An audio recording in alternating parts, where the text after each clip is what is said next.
Hi hello everyone. कैसे हैं आप सब? आई होप आप अपनी प्रिपरेशन अच्छे से कर रहे होंगे। जैसा कि हमने पूरी प्रिपरेशन स्टार्ट की है यूपी एपीओ के लिए, तो हम पूरे सिलेबस को ख़त्म करेंगे। जब भी आपका एग्ज़ाम है उससे पहले पहले आपको पूरा सिलेबस ख़त्म किया जाएगा और पूरे पेपर की तैयारी आपको कराई जाएगी। ठीक है, जो पेपर टू पेपर वन दोनों पेपर हैं प्री के अंदर, उन दोनों की प्रिपरेशन पूरी की जाएगी। जो हमारे पेपर टू के अंदर चारों सब्जेक्ट्स हैं, कौन कौन से चारों सब्जेक्ट्स आते हैं? सीआरपीसी आता है, एविडेंस एक्ट आता है, आईपीसी आता है, यूपी पुलिस एक्ट आता है। इन चारों को हम अच्छे से कंप्लीट करेंगे। और जो पेपर वन है जिसके अंदर हमारा बेसिकली जीएस का पार्ट है, जनरल साइंस, इंटरनेशनल जीके और हिस्ट्री एंड जितनी भी ये सारी चीज़ें हैं, साइंस, इन सबको हम कंप्लीट करेंगे। तो अगर आप अपनी तैयारी कर रहे हैं तो आप इस चैनल पे बने रहिए, वीडियो को लाइक ज़रूर कीजिएगा, चैनल को सब्सक्राइब जरूर कीजिएगा और अपने उन दोस्तों के साथ शेयर कीजिएगा जो भी यूपी एपीओ की तैयारी करना चाहते हैं। हम सीआरपीसी को कंप्लीट कर रहे हैं एंड देन हम अगले अगले सब्जेक्ट को कंप्लीट करेंगे और साथ ही में हम पेपर वन को भी चलाएंगे, जिसके लिए भी आप मेरे चैनल से पे जुड़े रहिए, आपको उसका अपडेट मिलता रहेगा। ठीक है, तो अभी आज हम जो है सेकंड क्लास कर रहे हैं सीआरपीसी की। कल हमने पहली की थी जिसके अंदर हमने सेक्शन 482 को समझा था। आज हम मेंटेनेंस के प्रोविजन को समझेंगे जो कि सेक्शन 125 से लेके 128 के अंदर आता है और बहुत ही इंपॉर्टेंट सेक्शन है आपके एग्जाम के परस्पेक्टिव से। आपसे कई बार ये क्वेश्चन पूछा जाएगा। ठीक है, तो ये अच्छे से समझिएगा। इसकी क्लास थोड़ी सी लंबी होगी लेकिन अगर आप इसमें बने रहेंगे तो आपको हर एक चीज़ डिटेल में समझ आएगी। 125 से रिलेटेड 125 टू 128 से रिलेटेड आपके सभी डाउट, सारी चीज़ें क्लियर हो जाएंगी और जितनी भी चीज़ें हैं हमारी आपकी यहाँ पे कवर होते हुए चलेंगी। तो चलिए हम स्टार्ट करते हैं सेक्शन 125 से 128 को। ठीक है जी।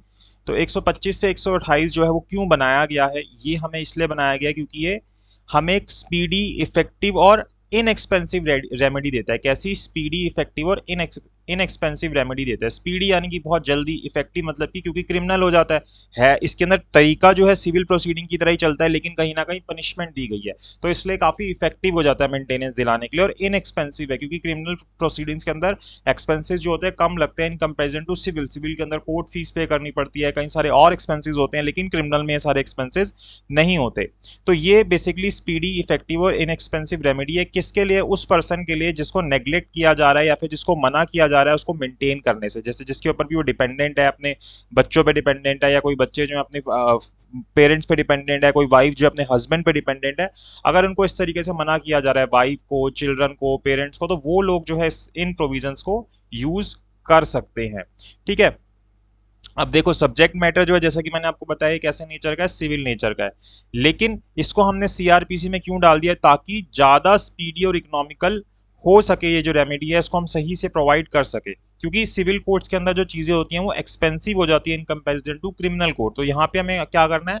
जल्दी से रिलीफ देना है डिपेंडेंट्स को, तो इसलिए हम ने ये प्रोविजंस सीआरपीसी के अंदर डाल दिए। तो वाइफ, चिल्ड्रन और पेरेंट्स को ये जो है रेमेडी दी जाती है। और साथ ही साथ हमको ये भी ध्यान रखना है कि ये जेंडर बायस लॉ है। क्रिमिनल लॉ जो होता है कोई पर्सनल लॉ तो है नहीं, है ना?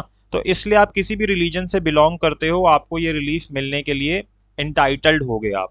ठीक है, तो पर्सनल लॉ से हमें कोई मतलब नहीं है, आप किसी भी रिलीजन से बिलोंग कर रहे हो, आपको ये यहाँ पे आप ले सकते हो।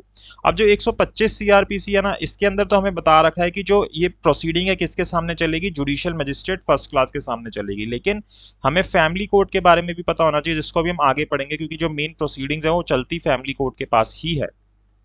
ठीक है, अब यहाँ पे जैसा कि हम मैंने आपको बताया कि जेंडर बायस लॉ है ये, यहाँ पे जेंडर न्यूट्रल लॉ है। जेंडर से हमें कोई मतलब नहीं है और ना ही हमें रिलीजन से कोई मतलब है कि आप किस रिलीजन से बिलोंग कर रहे हैं, कि आप हिंदू हैं, आप मुस्लिम हैं, इससे कोई फर्क नहीं पड़ेगा।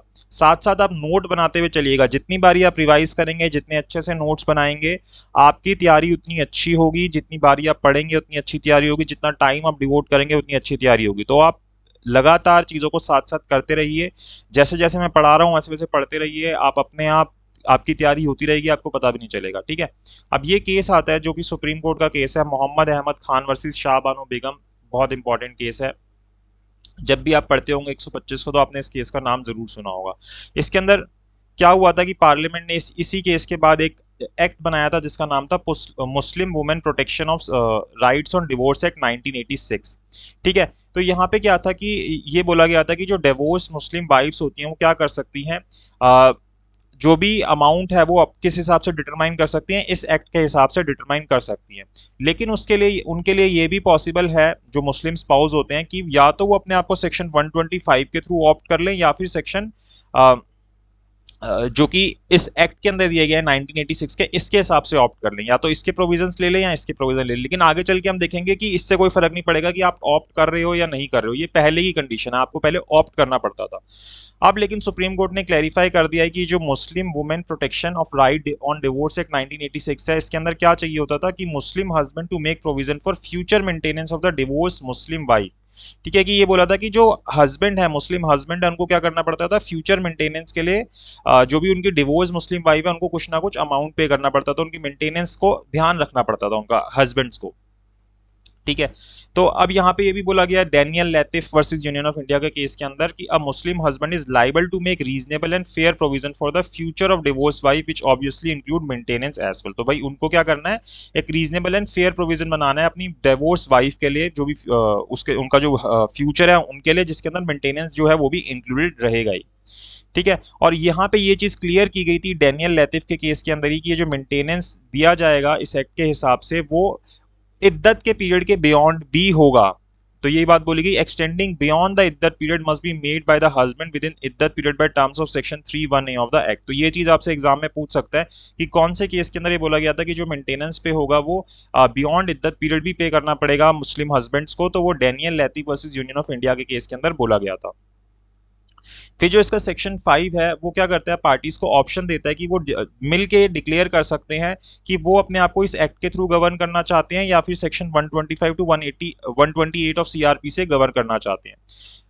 In Shahabano versus Imran Khan, Supreme Court held that divorced Muslim wife maintenance petition under 125 against her husband is maintainable irrespective of the absence of any application under section 5। लेकिन बाद में इस केस के अंदर क्लियर कर दिया, ये declaration वाली बात है ना जो मैंने आपको पहले भी बताई थी, लेकिन बाद में इस केस में बोल दिया कि अगर ये डिक्लेरेशन नहीं भी करी तो कोई फर्क नहीं पड़ेगा, मुस्लिम वाइफ की जो एप्लीकेशन है वो 125 के अंदर मेंटेनेबल रहेगी ही रहेगी। ठीक है, रहेगी ही रहेगी वो मेंटेनेबल, कोई फर्क नहीं पड़ता आप इस एक्ट के हिसाब से जा रहे हो या नहीं जा रहे हो, मुस्लिम women protection of rights on divorce act 1986 के हिसाब से। ठीक है, तो यही चीज ये खातून निसा वर्सेस स्टेट ऑफ यूपी के केस के अंदर भी बोली। और Shamim Bano versus Ashraf Khan, the supreme court dispense with the requirement of section 5। तो यहाँ पे डिस्पेंस ही कर दिया कि अब आपको जरूरत ही नहीं है सेक्शन 5 को फॉलो करने की 1986 के एक्ट को, और आप सेक्शन 125 ऑफ सीआरपीसी की जो आपकी एप्लीकेशन है वो मेंटेनेबल है, आप लगाइए ये एप्लीकेशन। ये फाइनली डिसाइड हो गया इस केस के अंदर। ठीक है, तो सबसे पहला जो केस आया वो कौन सा आया, मोहम्मद अहमद खान वर्सेस शाबानो बेगम का, जो आपको याद रखना है, जिसके चलते ये सारी जो कंट्रोवर्सीज थी वो स्टार्ट हुई थी। देन आपके पास दूसरा जो केस आया था वो कौन सा आया था, डेनियल लैतिफ वाला केस आया था, ये आपने याद रखना है। तीसरा जो आपका केस आपको याद रखना है आप सीधा शमीम बानो वर्सेस अशरफ खान वाला केस याद रखिए, बाकी आप अगर नहीं भी रखेंगे तो इतनी कोई प्रॉब्लम होगी नहीं। ठीक है, यही तीन मेन केसेस हैं जो आपको याद रखने हैं in relating to Muslims women's right, कि मुस्लिम वुमेन के क्या राइट है सेक्शन 125 से रिलेटेड। ठीक है, तो आई होप यहां तक आपको समझ आ रहा हो। अगर कोई डाउट रहता है तो आप कमेंट बॉक्स में कमेंट कर सकते हैं, देन हम उसको डिस्कस करते रहेंगे। ठीक है, अब यहाँ पे हमारा मेन प्रोविजन आता है सेक्शन 125 का, कि सेक्शन 125 बोलता क्या है। ये हम काफी डिटेल में समझ रहे हैं, तो इसके अंदर एंड तक बने रहिएगा, आपको 125 बहुत अच्छे से क्लियर हो जाएगा अगर आप इसको एंड तक देखेंगे तो। ठीक है, तो देखो क्या बोलता है कि any person having sufficient means. अब एक एक टर्म को हमें समझना है। सबसे पहले इसने बोला एनी पर्सन, फिर इसने बोला अगर उसके पास क्या है, सफिशिएंट मींस है, और वो क्या कर रहा है, नेग्लेक्ट और रिफ्यूज कर रहा है मेंटेन करने से। अब ये जितने भी words any person, sufficient means, neglect or refuse, maintain करने से मना कर रहा है, इन सब का मीनिंग भी हमें समझना है। उससे पहले किसको ये सारी बात कर रहा है कि अगर किसी व्यक्ति के पास सफिशिएंट मींस है और वो नेग्लेक्ट या रिफ्यूज कर रहा है मेंटेन करने से, किसको, वाइफ को। ठीक है, जो कि अपने आप को अनेबल है मेंटेन करने से। दूसरा, उसके लेजिटिमेट या इलेजिटिमेट माइनर चाइल्ड को, चाहे वो मैरिड है या नहीं है, और अपने आप को मेंटेन नहीं कर सकते। ठीक है, दूसरी चीज ये हो गई। तीसरी, उसके लेजिटिमेट या इलेजिटिमेट चाइल्ड, लेकिन उसके अंदर मैरिड डॉटर इंक्लूड नहीं होगी, जिन्होंने मेजोरिटी तो अटेन कर ली है लेकिन वो किसी कमजोरी के कारण, जैसे फिजिकल इनकैपेबिलिटी के कारण या मेंटल एबनॉर्मलिटी के कारण या किसी इंजरी के कारण अपने आप को मेंटेन नहीं कर पा रहे, वो बच्चे भी। और उन जो फादर मदर हैं जो अपने आप को खुद मेंटेन नहीं कर सकते वो सारे लोग। तो ये चार बेसिकली लोग बताए गए हैं सेक्शन 125 के अंदर, जिनको मेंटेनेंस दी जाएगी अगर कोई भी व्यक्ति अगर उनको मना कर रहा है, जिसके पास भी सफिशिएंट मीन्स है, नेग्लेक्ट या रिफ्यूज कर रहा है कि आपको मेंटेनेंस नहीं दी जाएगी। अब ऐसा ही नहीं है आप जाके किसी से भी मेंटेनेंस मांग लोगे, उनके बीच में रिलेशन तो है ना, वाइफ यानी कि हस्बैंड से मांगेगी, लेजिटिमेट इलेजिटिमेट चाइल्ड मानी कि अपने पेरेंट्स से मांगेंगे, फादर मदर यानी अपने बच्चों से मांगेंगे। ठीक है, तो उनकी बात हो रही है यहाँ पे।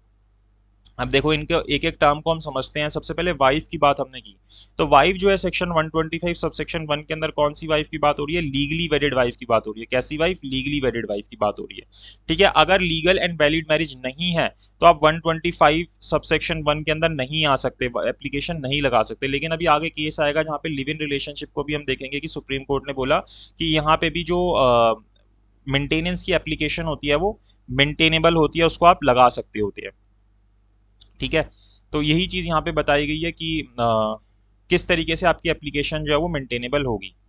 अब यहाँ पे अगर आप explanation B of section 125 subsection 1 पढ़ेंगे, जिसको भी हम ऊपर देखते हैं एक बारी, तो वहाँ पे हमें ये बता रखा है कि टर्म जो वाइफ है वो डिवोर्स वुमेन को भी इंक्लूड करेगी, यानी कि वाइफ भी आपसे मेंटेनेंस मांग सकती है और जो डिवोर्स वुमेन है वो भी ये मेंटेनेंस मांग सकती है। लेकिन डिवोर्स वुमेन ऐसा नहीं है कि आप हर एक डिवोर्स वुमेन मांग सकती है, उसने जाके दूसरी शादी कर ली या इस तरीके की सिचुएशन में वो मेंटेनेंस नहीं मांग सकती। वो डिवोर्स वुमेन है, वो अकेली रह रही है, अपने बच्चों के साथ रह रही है, अपने आप को मेंटेन नहीं कर सकती, तभी वो इस तरीके से मेंटेनेंस मांग सकती है।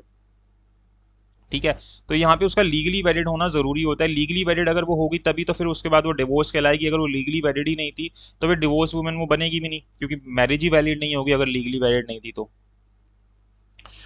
अब जो लीगल वैलिडिटी है मैरिज की वो कैसे होगी? पर्सनल लॉज के हिसाब से होगी, जो भी उनके पर्सनल लॉज एप्लीकेबल है, हिंदू लॉ, मुस्लिम लॉ, क्रिश्चियन लॉ, जिसके हिसाब से भी वो जिस भी रिलीजन से वो बिलोंग करते हैं।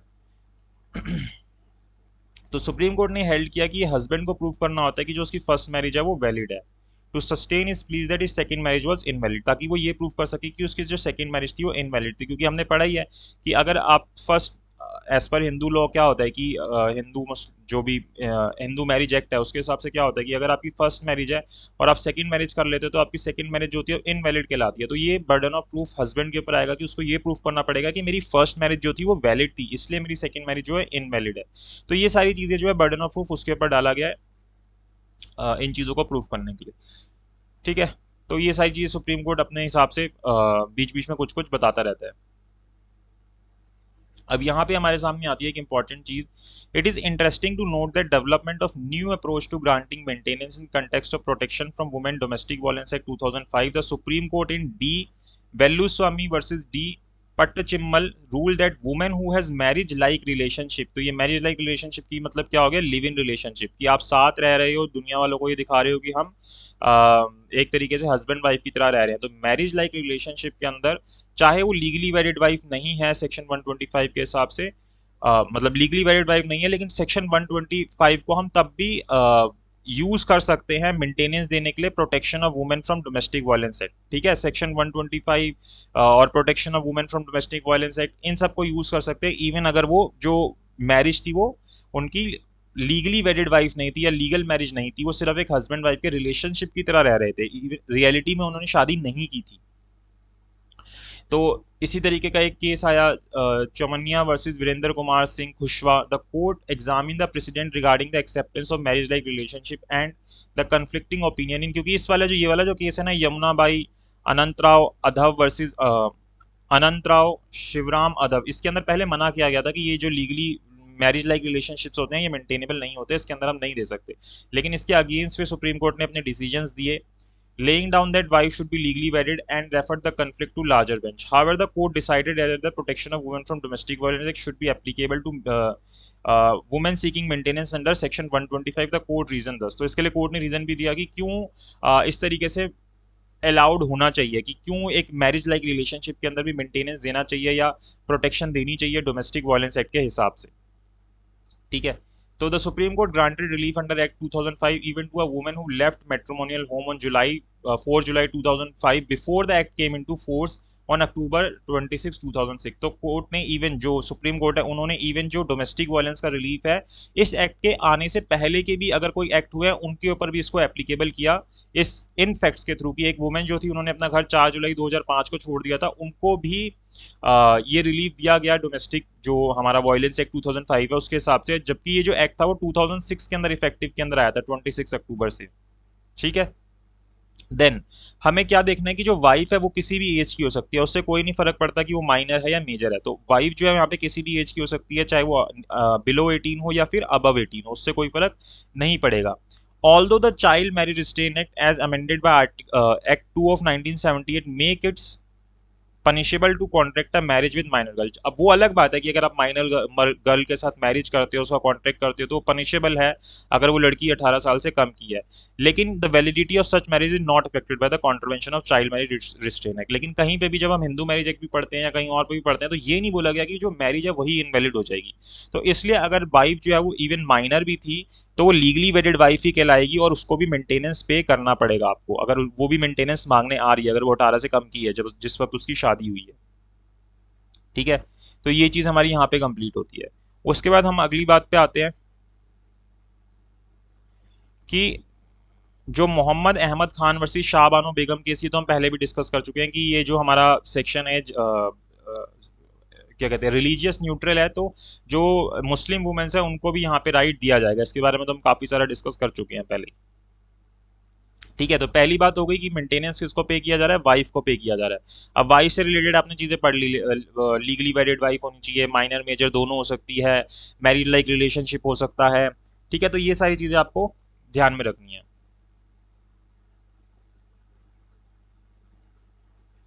देन उसके बाद आता है कि लेजिटिमेट या इलेजिटिमेट चाइल्ड वो भी जो है मेंटेनेंस मांग सकते हैं।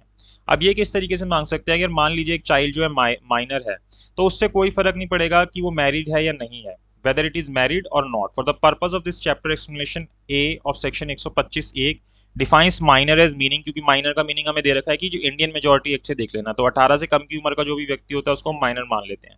और चाइल्ड जो है वो मेल भी हो सकता है, फीमेल भी हो सकता है। लेकिन अगर एक माइनर मैरिड गर्ल है वो भी एंटाइटल्ड है मेंटेनेंस के लिए अगर उसका हस्बैंड या फिर उसका जो फादर है provided the other necessary conditions are satisfy, कि भाई वो जो है या तो उस अपने हस्बैंड से मेंटेनेंस मांग सकती है या अपने हस्बैंड फादर से मेंटेनेंस मांग सकती है या दोनों से भी मांग सकती है। अगर वो एक माइनर क्या कहते हैं गर्ल है जिसकी शादी हो चुकी है, ठीक है, तो अपने हस्बैंड से भी मांग सकती है और अपने फादर से भी मेंटेनेंस मांग सकती है। However, the proviso of section 125 एक provide that if the husband of a minor married female child is not possessed of sufficient means, लेकिन जो उसका हस्बैंड है, जो माइनर मैरिड गर्ल है, उसका जो हस्बैंड है उसी के पास खुद के पास सफिशिएंट मींस नहीं है, तो जो उसके फादर है फीमेल चाइल्ड के उनको फिर अलाउंसेस देने पड़ेंगे उस लड़की के मेंटेनेंस के लिए जब तक कि वो मेजोरिटी अटेन नहीं कर लेती। तो ये इंपॉर्टेंट बात है, ध्यान रखिएगा। और सेम चीज मुस्लिम फादर्स के ऊपर भी एप्लीकेबल होती है, चाहे फादर चाहे वो मुस्लिम फादर हो चाहे हिंदू फादर हो, उससे कोई फर्क नहीं पड़ेगा, उसको अपने माइनर बच्चों को मेंटेन करना ही पड़ेगा सेक्शन 125 के हिसाब से। तो सेक्शन 125 अपने आप में ये जो लेजिटिमेट या इलेजिटिमेट चाइल्ड है इनके लिए क्या हो जाता है, एब्सोल्यूट हो जाता है। ठीक है, इनके ऊपर इस सेक्शन का या मतलब इस एक्ट का या किसी और चीज का कोई इफेक्ट नहीं आता। ठीक है, तो ये वाली बात होगी हमारी दूसरी की किसके ऊपर ये एप्लीकेबल रहेगा।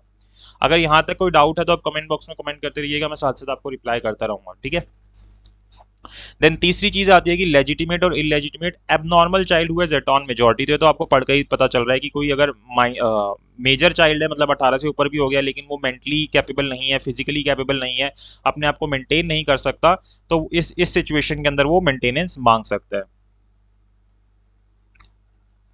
ठीक है, फिर फादर और मदर किस तरीके से मेंटेनेंस मांग सकते हैं। अब फादर और मदर होते कौन है, तो फादर और मदर जो है उसके अंदर एडॉप्टिव फादर और एडॉप्टिव मदर भी इंक्लूडेड हो जाएंगे। जो एडॉप्टिव फादर होते हैं या एडॉप्टिव मदर होते हैं उनको भी हम इंक्लूड कर लेते हैं इस डेफिनेशन के अंदर। स्टेप फादर स्टेप मदर ये सब इंक्लूड हो जाते हैं इसके अंदर, क्योंकि section 3 sub section 2 of general clause act father mother की डेफिनेशन के अंदर इन सबको इंक्लूड कर लेता है। तो ये लोग भी जो होते हैं वो मेंटेनेंस मांग सकते हैं।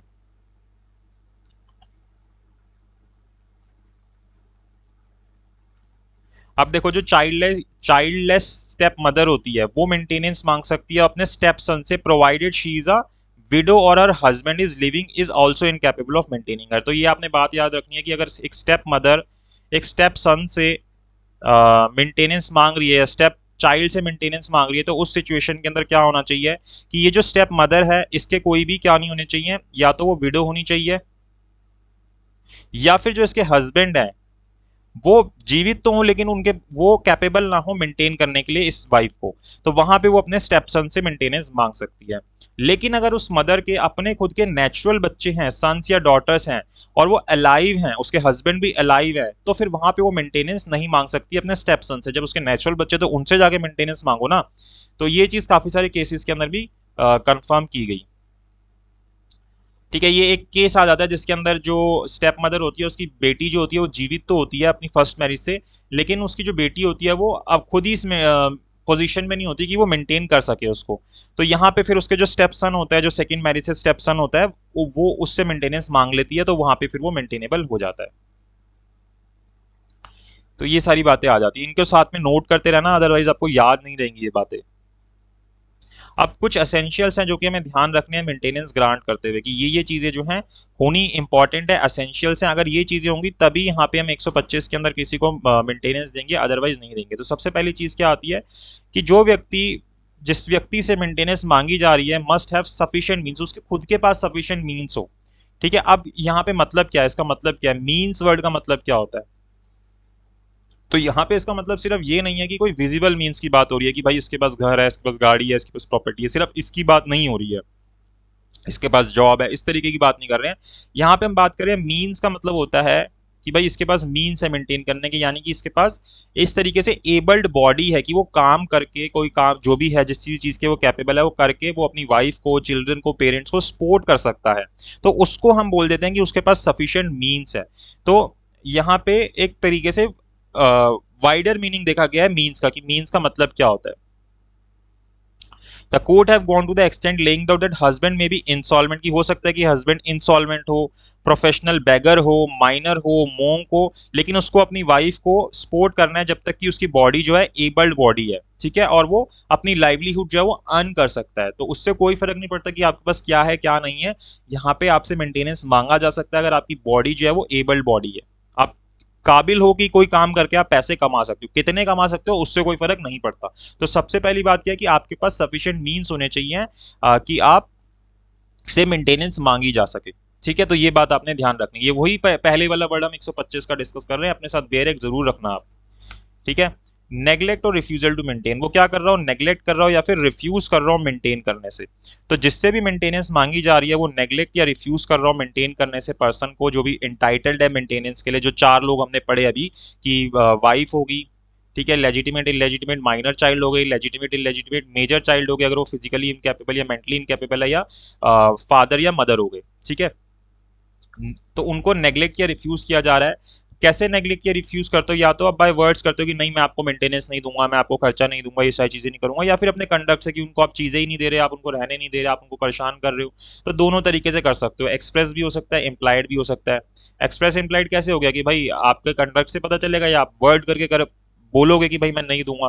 तो दोनों तरीके से हो सकता है। तो जो बर्डन है कि आपको नेग्लेक्ट किया जा रहा है क्लेमेंट के ऊपर है, कि भाई वाइफ अगर मांग रही है मेंटेनेंस, तो वाइफ को प्रूव करना पड़ेगा कि मुझे मेरे को नेग्लेक्ट किया जा रहा है। अगर चिल्ड्रन मेंटेनेंस मांग रहे हैं तो बच्चों को प्रूफ करना पड़ेगा, फादर मदर मांग रहे हैं तो उनको प्रूफ करना पड़ेगा कि हमको नेग्लेक्ट किया जा रहा है। तो ये बर्डन ऑफ प्रूफ किसके ऊपर है, जो क्लेम कर रहा है, ओनर्स ऑफ प्रूफ उन्हीं के ऊपर आता है ना। एविडेंस एक्ट के अंदर भी हम यही पढ़ते हैं। ठीक है, और ये जो वर्ड है नेग्लेक्ट और रिफ्यूजल, ये एक तरीके से कुछ ज्यादा है, मतलब कुछ आगे बढ़ के है फेलियर या ओमिशन से, कि मैं नहीं दे पाया, भाई मैं कमा ही नहीं पाया पैसे, मैं कैसे देता, मैंने तो पूरी मेहनत की थी। तो वहां पे हम ये नहीं बोलेंगे कि उसने नेग्लेक्ट या रिफ्यूज किया। नेग्लेक्ट या रिफ्यूज जो है एक वाइडर टर्म है जहां पे वो खुद ही मना कर रहा है, डेलिबरेटली मना कर रहा है कि मैं आपको मेंटेनेंस नहीं दूंगा। ठीक है, जैसे कि mere failure to maintain a child who has no will or violation of its own is neglect or refusal to maintain the child. A husband who makes it difficult to a wife to live with him and who fails to maintain her when she lives elsewhere, neglect or refuse, कि भाई जो husband difficult है जिसके लिए अपनी wife को साथ में नहीं रहने देना, और जब वो कहीं और जाके रह रही है तो उसको वहां पे भी जो है कुछ मेंटेन करने के लिए पैसे नहीं दे रहा है, तो ये अपने आप में क्या हो जाएगा, नेग्लेक्ट या रिफ्यूज वर्ड के अंदर आ जाएगा।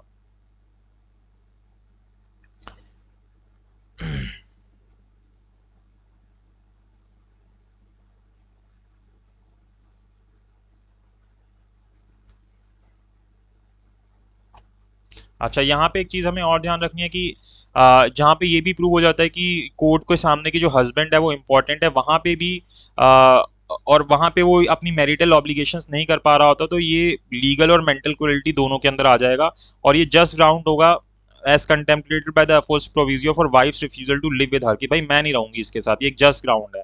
And the wife would be entitled to maintenance. तो इवन इन दिस सिचुएशन क्या होगा कि वाइफ को मेंटेनेंस मिलेगा इवन अगर हस्बैंड जो है इंपॉर्टेंट है, हस्बैंड को अपनी वाइफ को मेंटेनेंस देना पड़ेगा। ठीक है।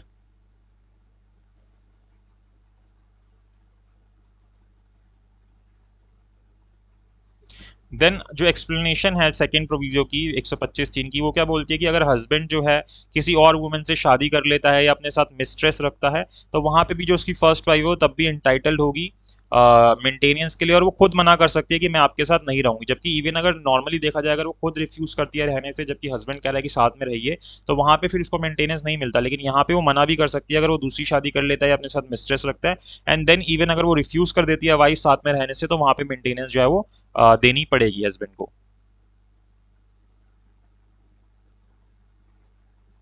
देन तीसरा आता है the person claiming maintenance must be unable to maintain himself और हरसेल्फ। भाई वाइफ जो है कब मेंटेनेंस मांग सकती है, या बच्चे जो है कब मेंटेनेंस मांग सकते हैं, पेरेंट्स कब मेंटेनेंस मांग सकते हैं, जब वो अपने आप को मेंटेन करने से अनेबल है। यार तुम खुद मेंटेन कर सकते हो, तुम क्यों जबरदस्ती किसी से मेंटेनेंस मांग रहे हो? तो उसके लिए रोका गया है। जब अपने आप को अनेबल हो मेंटेन करने के लिए, तब कोर्ट आपको मेंटेनेंस दिलाएगा, तब आप लॉ के थ्रू मेंटेनेंस मांग सकते हैं। ठीक है। तो एक तरीके से यही रीजनेबल भी दिखता है हमें, यही चीज होनी भी चाहिए कि भाई कोई व्यक्ति खुद काबिल है, खुद सब कुछ कर सकता है, इवन देन वो दूसरे के ऊपर से पैसे मांग रहे हैं, तो वो तो गलत हो जाएगा ना। तो यही चीज 125 के अंदर भी डाली गई है। ठीक है। देयर फॉर अंडर सेक्शन 125 एक A maintenance means allowance can not be granted to every wife. तो हर एक वाइफ को मेंटेनेंस नहीं दी जाएगी who is neglected by her husband or whose husband refuses to maintain her, but can be granted only if wife is unable to maintain herself। सिर्फ जब वो अपने आप को मेंटेन नहीं कर सकती तभी उसको मेंटेनेंस दी जाएगी। तो wife need not to be specifically plead that she is unable to maintain herself. तो जब एप्लीकेशन लगाएगी 125 की, तो वहां पे उसको स्पेसिफिकली लिखने की जरूरत नहीं है कि मैं अपने आप को मेंटेन नहीं कर सकती। However, in case where the wife is hale and healthy and adequately educated to earn for herself but refuses to earn, कि भाई खुद आप पढ़े लिखे हो, आपने इतनी पढ़ाई कर रखी है, आप अर्न कर सकते हो कहीं पे भी जॉब करके, एंड इवन देन आप अपने आप को उसके बाद भी आप मेंटेनेंस मांग रहे हो और बोल रहे हो कि नहीं मैं तो नहीं कमाऊंगी, तो वहां पे फिर आपको मेंटेनेंस नहीं मिलेगी। ठीक है। The words unable to maintain only connote absence of means of source to maintain herself, कि उसके पास क्या है, सोर्स नहीं है कोई भी मेंटेन करने के लिए। They have nothing to do with her potential earning capacity. लेकिन इसका मतलब ये नहीं है कि वो सिर्फ कमा सकती है इसीलिए उसको अब मेंटेनेंस नहीं देना, इसका मतलब ये नहीं है। उसके पास कोई मीन्स नहीं है, कोई सोर्स नहीं है अपने आप को मेंटेन करने का, उस सिचुएशन के अंदर हम उसको क्या करेंगे, मेंटेनेंस दिलाएंगे या मेंटेनेंस देंगे। अब देखो इसका मतलब ये नहीं होता कि हम बोल रहे हैं कि भी यार ये तो काबिल है, ये तो सब कर सकती है और ये नहीं कर रही जानबूझ के, इसलिए इसको मेंटेनेंस नहीं देना चाहिए। तो क्या हम वेट करेंगे वो रोड पे आ जाए, वो उसके पास कपड़े ना हो पहनने के, खाना ना हो खाने का? ये इसका मतलब नहीं है। अनेबल टू मेंटेन हरसेल्फ का मतलब ये नहीं है। तो is not mean that she should be absolute destitute and should first be on street. पहले वो रोड पे आ जाए, फिर वो भीख मांगे लोगों से, उसके कपड़े जो हैं फट जाएं, एंड देन फिर वो एंटाइटल्ड हो कोर्ट के अंदर 125 की एप्लीकेशन लगाने के लिए। इसका मतलब ये नहीं है, and unable to maintain herself का मतलब ये नहीं है। यहाँ पे इसका मतलब क्या होता है, उसके पास मीन्स नहीं है, उसके पास मीन्स अवेलेबल नहीं है कि वो अपने आप को उस तरीके से मेंटेन कर सके जैसे वो अपने हस्बैंड के साथ रह के मेंटेन कर सकती थी। ठीक है। तो ये चीज हमें ध्यान में रखनी होती है। जैसे आप जनरली भी देखोगे तो ये होता है कि अगर हस्बैंड 15,000 कमा रहा है, वाइफ अलग रह के अगर 2,000 पे कमा पा रही है, तो इन दोनों के लिविंग स्टैंडर्ड्स को भी हमें इक्वल करना होता है। तो यहाँ पे क्या करना पड़ेगा कि दोनों की अर्निंग इक्वल लानी पड़ेगी, 7,500 दोनों के पास होने चाहिए। तो हस्बैंड से क्या क्या कहा जाएगा कि इसको इतने पैसे और दे कि इसके पास भी इतना ही पैसा आ जाए। ठीक है। तो इस तरीके से बैलेंस मेंटेन करने की कोशिश की जाती है।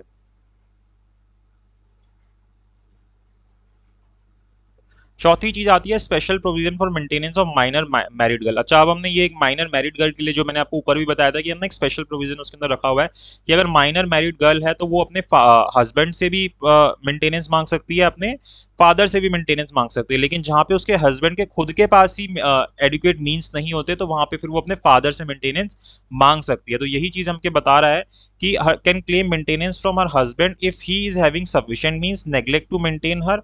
However, if the husband is not having sufficient means to maintain her, it has been provided with a view to meet such hard case that she can claim maintenance from her father। तो वहां पे वो अपने father से maintenance मांग सकती है।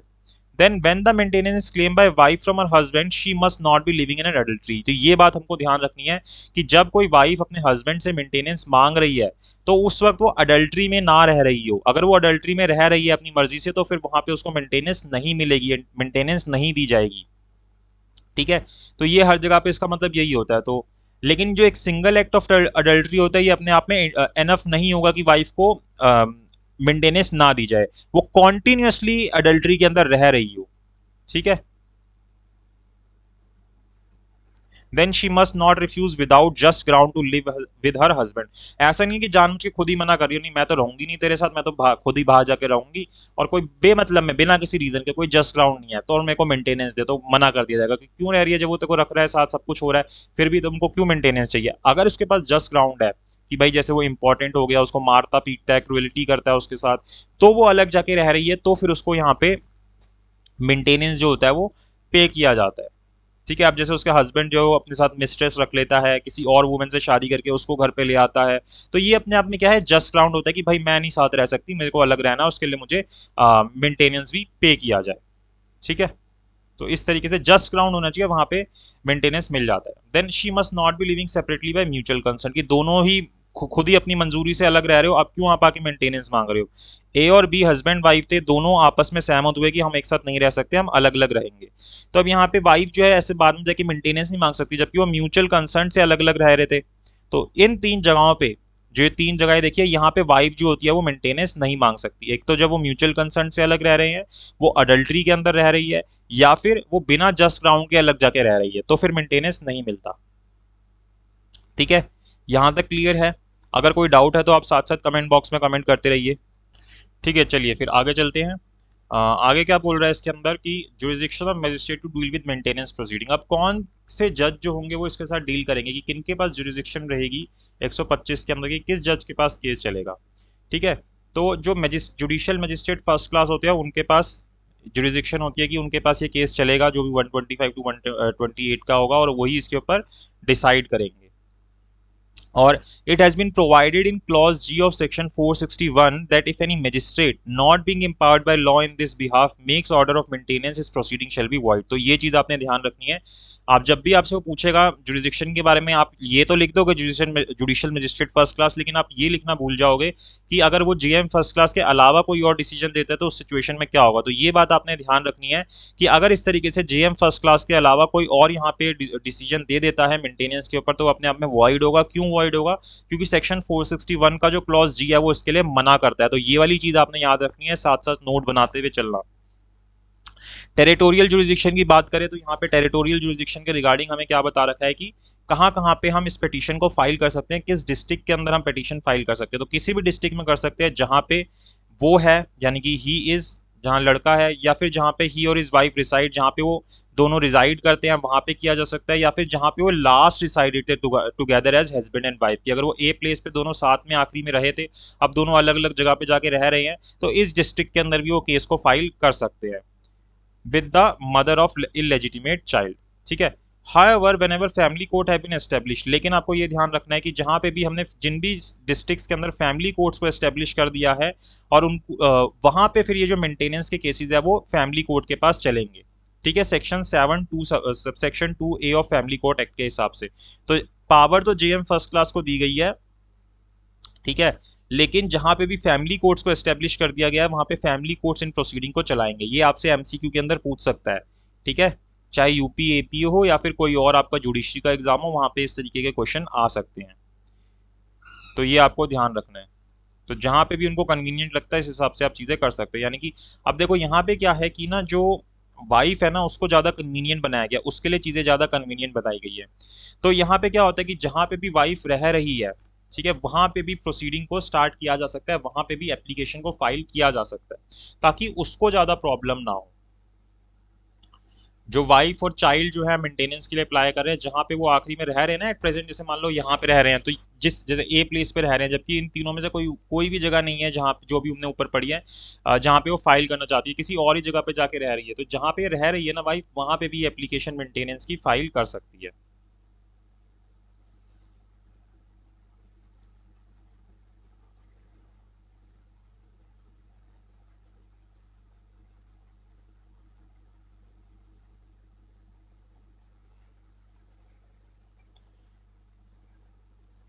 ठीक है, चले आगे।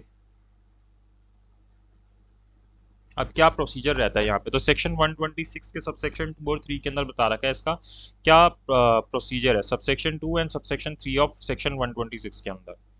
तो क्या बोलता है कि all evidence in such proceeding shall be taken in presence of the person against whom an order of payment of maintenance is propose to be made. तो अगर ए पर्सन के अगेंस्ट ये ऑर्डर होना है तो जितने भी एविडेंसेस होने हैं इस पिटीशन के अगेंस्ट, वो सारे के सारे एविडेंस इसके प्रेजेंस के अंदर ही होंगे। सबसेक्शन 2 इस बात को बोलता है।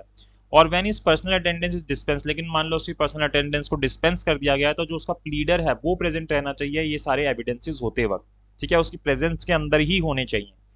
लेकिन प्रोविजन बोलता है कि जो मैजिस्ट्रेट है वो सेटिस्फाई हो जाता है कि पर्सन जिसके अगेंस्ट ये पेमेंट ऑफ मेंटेनेंस का ऑर्डर होना है वो खुद ही अपने आप अवॉइड कर रहा है सर्विसेज को, यानी कि जो उसको सम्मन भेजा जा रहा है, नोटिस भेजा जा रहा है कि आपको कोर्ट में आना है, आपके अगेंस्ट इस तरीके से प्रोसीडिंग चलनी है, वो जानबूझ के खुद ही अवॉइड कर रहा है, विलफुली नेग्लेक्ट कर रहा है कोर्ट को अटेंड करने से। तो जो कोर्ट है वो क्या कर सकता है, एक्स पार्टे यहाँ पे प्रोसीडिंग चला सकता है। जैसे सीपीसी के अंदर हम देखते हैं ना एक्स पार्टे प्रोसीडिंग चलाते हैं, तो इस तरीके से एक्स पार्टे प्रोसीडिंग चला सकते हैं, क्योंकि यहाँ पे मेनली प्रोसीजर जो है वो सिविल प्रोसीजर को ही फॉलो किया जा रहा होता है 125 के अंदर। ठीक है, उसके बाद जब and any order so made be set aside for good cause shown on application made within 3 months. ये पीरियड आपको याद रखना है, ये आपसे पूछ सकते हैं कि कितने मंथ के अंदर ये जो एक्स पार्टी की ऑर्डर किया जाता है इसको सेट असाइड करवाया जा सकता है। तो विद इन 3 मंथ्स इसको सेट असाइड कराया जा सकता है, लेकिन उसके अंदर आपको क्या करना पड़ता है, गुड कॉज शो करना पड़ता है कि क्यों आप नहीं आ पाते थे जब आपको बुलाया जाता था। From the date thereof subject to the terms included terms so as to payment of cost to the opposite party as the magistrate may think just and proper। और यहाँ पे कोर्ट जो है उसके ऊपर कॉस्ट लगा सकता है कि भाई आपने कोर्ट का टाइम वेस्ट किया, आपने सामने वाली पार्टी का टाइम वेस्ट किया, तो आप इतनी कॉस्ट पे कीजिए, देन हम आपको जो एक्स पार्टी ऑर्डर है आपका सेटिसाइड कर देंगे। The court in dealing with application under section 125 shall have power to make such order as cost may be just। तो यहाँ पे अपने हिसाब से जो उनको ठीक लगता है उस हिसाब से कोर्ट यहाँ पे चीजें कर सकता है सेक्शन 125 को डील करने के लिए। तो यही चीज हमें यहाँ पे समझा रहा है कि उसके प्रेजेंस के अंदर जितनी भी चीजें हैं वो होनी चाहिए जिसके अगेंस्ट ऑर्डर होना है। तो यहाँ पे जो वर्ड ऑल है यहाँ पे क्या हो रहा है, that fact no evidence shall be taken in the absence of such person और हिज प्लीडर। तो कोई भी एविडेंस हो, कोई भी चीज हो इसके एब्सेंस के अंदर नहीं होगी। ठीक है, ये जो यहाँ पे इसने ऑल वर्ड यूज किया है, ऑल का मतलब यही निकल के आ रहा है। और एक्स पार्टी भी हमें समझ आ गया कि कब होगा, विलफुल नेग्लिजेंस, ये सारी चीजें हमें समझ आ गई।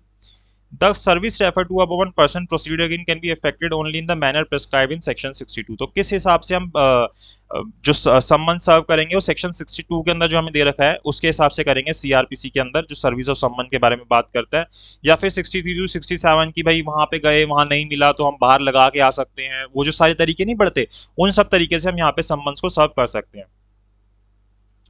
Therefore, notice sent by registered post or its publication in the newspaper is not proper service and defect is not curable। तो आप क्या कह रहे हो कि भाई मैं तो नोटिस न्यूज़पेपर में निकाल दिया था या फिर आपने रजिस्टर्ड पोस्ट के थ्रू भेज दिया था, तो ये अपने आप पे प्रॉपर सर्विस नहीं मानी जाएगी, आपको इन सेक्शंस को फॉलो करना पड़ेगा प्रॉपर सर्विस के लिए। ठीक है,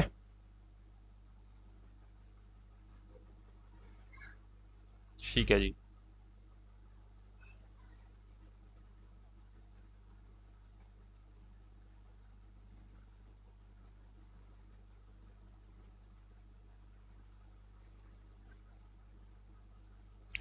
ऑर्डर ऑफ द मजिस्ट्रेट के बारे में देखते हैं। अच्छा, अब यहाँ पे देखो जो 125 है ना, ये हमें फाइनल बता रहा है कि फाइनल मेंटेनेंस पे करने के लिए, लेकिन जब तक आपकी मेंटेनेंस पे होगी तो टाइम लगेगा।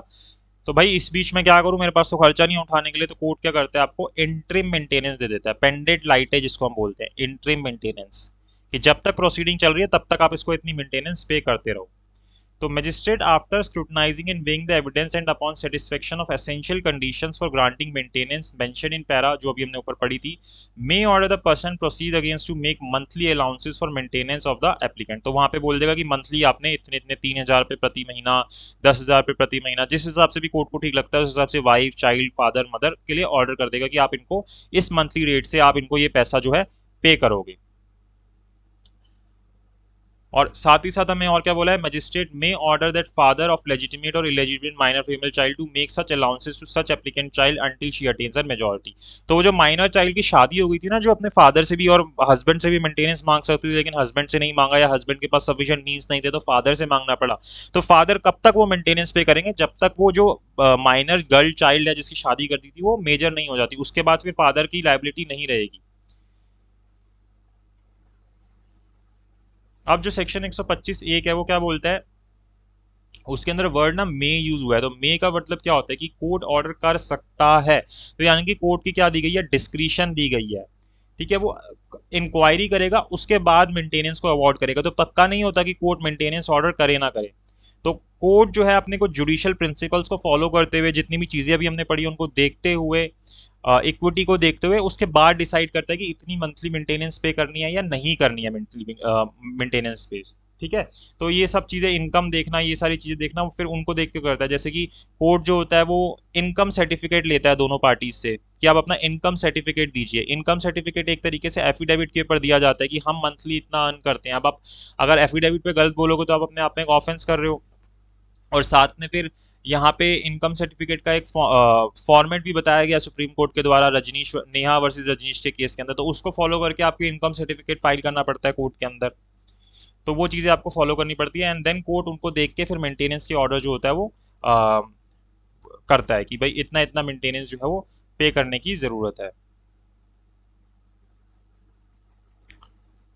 ठीक है, फिर आगे अगर हम चलें, enforcement of order of maintenance. अब किस तरीके से इसका एनफोर्समेंट होता है, भाई कोर्ट ने तो ऑर्डर कर दिया, भाई कोर्ट ने बोला कि आपको महीने के 5,000 रुपये देने हैं।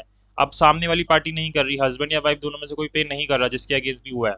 ठीक है, तो यहाँ पे क्या होता है, तो सेक्शन 128 के हिसाब से आप जो है इसके एनफोर्समेंट करा सकते हो। तो in order to facilitate enforcement of maintenance order pass under section 125 एक, it has been made obligatory by section 128 to supply a copy of the order free of cost to the person in whose favour it is made. कि भाई एक तो उसको copy दी जाएगी, भाई जैसे wife के फेवर के अंदर अगर कोई ऑर्डर हुआ है तो वाइफ को कॉपी दी जाएगी, भाई आपको इतना इतना जो है मेंटेनेंस पे किया जाएगा, या फिर अगर माइनर है तो उसको गार्डियन को दी जाएगी। ठीक है, it has been further provided section 128 such order of maintenance may be enforced by any magistrate in place where the person against whom it is made may be on such magistrate being satisfied as to the identity of the parties and non payment of the allowance due। अब देखो ये जो enforcement है ना, ये कोई भी magistrate कर सकते हैं। ठीक है, तो ये दोनों में फर्क है, आपको याद रखना है कि मेंटेनेंस की एनफोर्समेंट कोई भी मजिस्ट्रेट कर सकते हैं, लेकिन मेंटेनेंस का ऑर्डर सिर्फ जुडिशियल मजिस्ट्रेट फर्स्ट क्लास कर सकते हैं। ये डिफरेंस आपने याद रखना है। ठीक है, कहाँ पे कर सकते हैं, जहां पे भी जिस भी व्यक्ति के अगेंस्ट ऑर्डर हुआ है कि उसको मेंटेनेंस पे करनी है, तो वहां के मजिस्ट्रेट से आप जाके बोल सकते हैं कि इस तरीके से ऑर्डर हुआ है और हमको मेंटेनेंस पे करवाई जाए। This section 128 makes the maintenance order enforceable anywhere in India. तो आप इंडिया में कहीं पे भी जाके इसको एनफोर्स करा सकते हो, और इवन इंडिया से बाहर भी करा सकते हो। ठीक है, तो ये चीज हमको ध्यान रखनी है।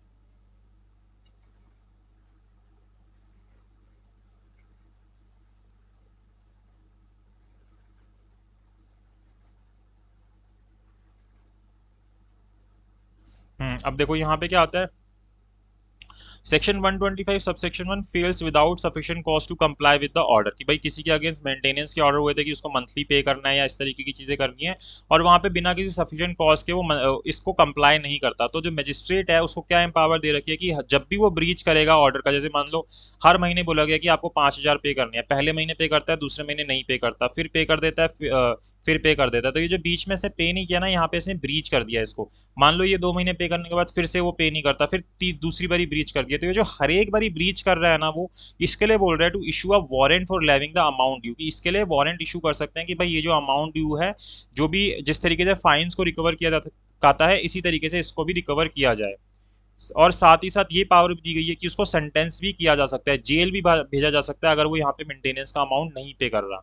ठीक है, चाहे पूरा नहीं कर रहा है, कुछ नहीं कर रहा, 3,000 बोले थे सिर्फ 1,000 ही पे कर रहा है, after the execution of the warrant to imprisonment for a term which may extend to 1 month और अंटिल पेमेंट। की या तो 1 महीने के लिए तक भेजा जा सकता है उसको, या फिर 1 महीने के लिए भेजा गया, उसने 10 दिन में ही पेमेंट कर दी तो फिर उसको छोड़ दिया जाएगा। ठीक है, तो मैक्सिमम 1 मंथ तक के लिए अलाउड किया गया है यहाँ पे उसको, कि 1 मंथ तक के लिए उसको इम्प्रिजमेंट के अंदर भेजा जा सकता है।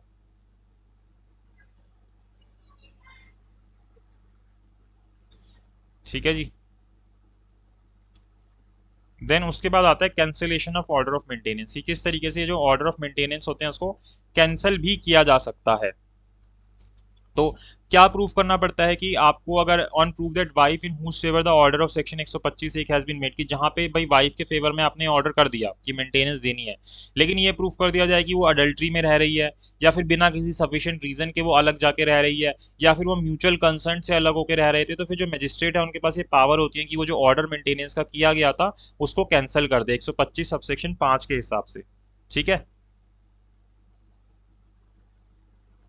Then where it appears to magistrate that in consequence of any decision of the competent civil court, ठीक है, क्योंकि हम सिविल कोर्ट तो जा नहीं देते, जबकि सिविल कोर्ट जाके भी मेंटेनेंस मांग सकते थे, तो किसी कंपिटेंट सिविल कोर्ट के डिसीजन के कारण जो है मजिस्ट्रेट ये कंसीडर करते हैं कि भाई सिविल कोर्ट के अंदर इतना अमाउंट जो है हस्बैंड से वाइफ को दिला दिया गया है, ऐसा कुछ हुआ है, तो वहां पे भी फिर जो यहाँ पे मजिस्ट्रेट है वो कह सकते हैं कि भाई अब तो आपको वहां पे अमाउंट मिल गया, तो अब आपकी मेंटेनेंस आपको आगे नहीं मिलेगी, और मेंटेनेंस को कैंसिल किया जा सकता है 127 सबसेक्शन 2 के अंदर।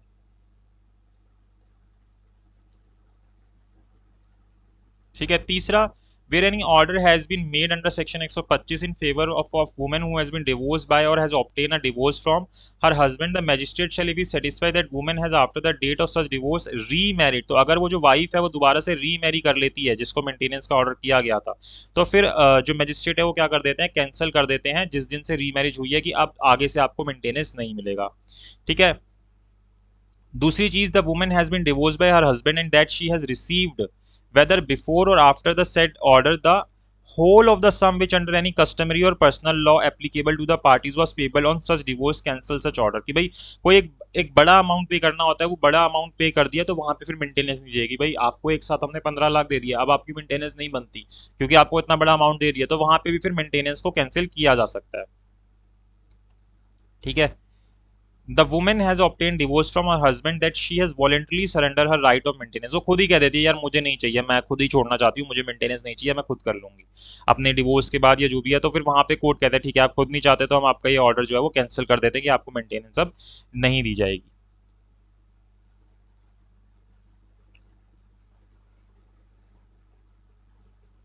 ठीक है। Then alteration in allowances. अब ये जो अलाउंसेस पे किए जाते हैं इसके अंदर चेंजेस भी किए जा सकते हैं, जैसे कि अभी आपको 3,000 रुपये प्रति माह बोला जा रहा था, हो सकता है कि कोर्ट आप कुछ फैक्ट शो करो तो इसको बढ़ा के 4,000 कर दे, हो सकता है कि इसको घटा के 1,500 कर दे, हो सकता है कि इसको घटा के 0 कर दे, तो वो डिपेंड करता है कि अल्टर किया जा सकता है। तो आपको क्या करना पड़ेगा, चेंज इन सर्कमस्टांसिस शो करने पड़ेंगे कोर्ट के अंदर, कि जो भी व्यक्ति, जो पर्सन जो मेंटेनेंस पे कर रहा था या जो रिसीव कर रहा था, उनके हालात के अंदर चेंज हो गए हैं। भाई जो व्यक्ति जिसको मेंटेनेंस पे किया जा रहा था उसकी खुद की जॉब है और अब वो उससे ज्यादा कमा रहा है जिससे वो मेंटेनेंस ले रहा था, या जो मेंटेनेंस दे रहा था उसकी जॉब जो है छूट गई, वो अभी कमा नहीं पा रहा है। तो जो भी चीजें हैं, जिन भी रीजन की वजह से आपको सर्कमस्टांसिस चेंज शो करने पड़ेंगे, तो फिर वहां पे मेंटेनेंस के अमाउंट के अंदर अल्टरेशन की जा सकती है। ठीक है, अगर सर्कमस्टांसिस चेंज हो रहे हैं तो।